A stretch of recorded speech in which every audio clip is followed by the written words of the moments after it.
Très tôt, j'étais tout petit, j'avais 8-9 ans. Ça a été une question dans le cœur, pourquoi pas? Pourquoi pas toi? Lorsqu'on nous a parlé des prêtres. Et puis ça a cheminé, ça a travaillé. Et pour moi, c'était l'intuition de donner toute ma vie au Seigneur. C'était une joie qui m'habitait de donner ma vie à Dieu. Je dis souvent, volontiers, Dieu m'a vaincu par sa joie. J'ai connu les combats que connaît tout jeune qui grandit. Mais la joie que Dieu m'a donnée dans le cœur, c'était cela qui m'a poussé à me donner dans une forme de consécration que je trouvais totale, qu'a été les franciscains. J'ai pensé au sacerdoce très tôt, la mission, j'étais passionné par la mission.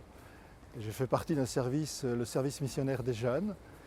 Et puis, c'est la figure de François d'Assise qui m'a séduite. C'était très concret puisque nous étions plus de 70, soit séminaristes, soit prêtres qui poursuivaient une formation, et de diocèses différents, d'abord français bien sûr, mais aussi du monde puisque nous avons les pères spiritains qui étaient nos formateurs, et donc des prêtres africains, des prêtres venant d'autres pays. Et bien sûr la présence à Rome fait que nous étions ouverts à bien des réalités de la vie de l'Église universelle. C'est un trésor. D'abord, c'est un trésor pour moi-même, je le pratique et je l'aime beaucoup.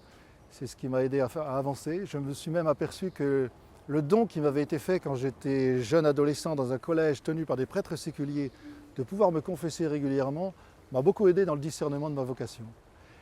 Et comme prêtre, je peux vous dire que c'est un cadeau immense, c'est un trésor de pouvoir être témoin de ce que Dieu fait quand il pardonne.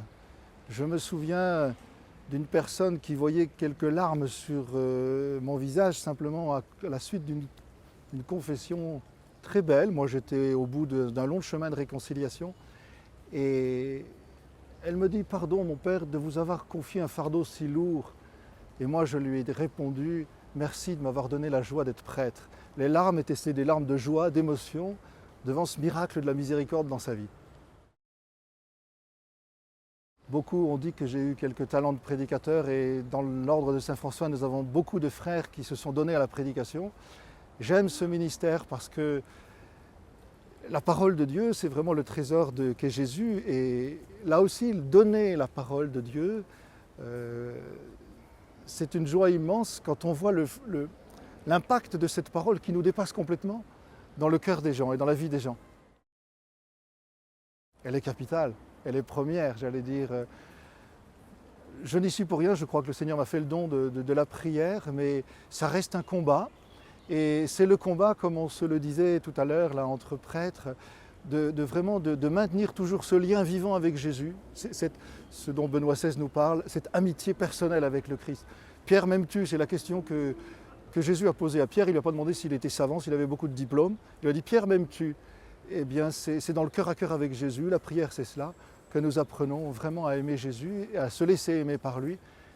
Et nous ne pouvons pas être prêtres autrement que dans ce cœur à cœur, parce que c'est là que nous puisons l'amour que nous pouvons avoir pour les gens. Nous devons les aimer, nous sommes appelés à les aimer de l'amour même de Jésus. Ce sont les difficultés de ce monde contemporain qui apparemment, j'allais dire apparemment, enfin même réellement, il y a une certaine forme d'indifférence, voire d'hostilité, même dans l'Église. On l'a vu récemment encore, hein, malheureusement. Et en même temps, je trouve que c'est une chance parce que notre monde cherche le sens, quelque chose qui donne à vivre. Et je pense que la difficulté, elle est celle de s'accorder, de connaître ce monde pour arriver à lui parler au cœur. Le Christ, l'Évangile, et la joie de pouvoir le transmettre. Et pour un prêtre, je vous dis encore, il n'y a pas de plus grande joie que de voir cette joie naître dans le cœur des gens. Je pense à, quand vous me posez la question, des visages qui me reviennent, des gens qui m'ont dit, mon père, ça y est, on a compris pourquoi vous êtes dans cette joie, on est entré dans cette joie, et eux-mêmes deviennent missionnaires à leur tour.